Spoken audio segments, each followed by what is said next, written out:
Good day everyone! Welcome to another episode of PlantCore PH. So for today's video, magta-transfer tayo ng ating PPP Marble Galaxy from no propagation for almost 2 months na siya. So dahil crowded na nga sila dito sa ating pot na ginamit, so ito transfer na natin sila sa kanilang individual pot. So as you can see here, merong nagsanga dito sa isang node, dalawa yung tumubo. So yung gagawin natin is, ikakat natin dito and make sure lang natin na may roots pa rin na naiiwan sa bawat tanim.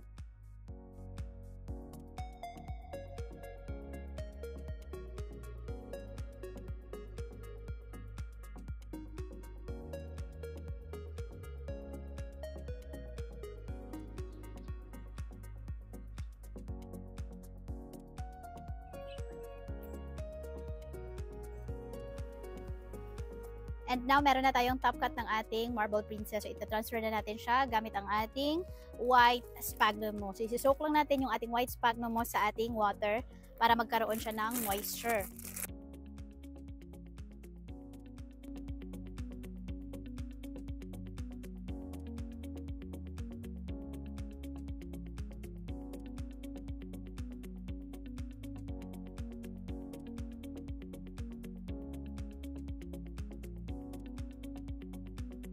And there you go, nakapag-create tayo ng 21 pots of our pink Marble Princess. So as you can see here, meron pa tayong natirang node dito. So hintayin natin silang tumubo ulit.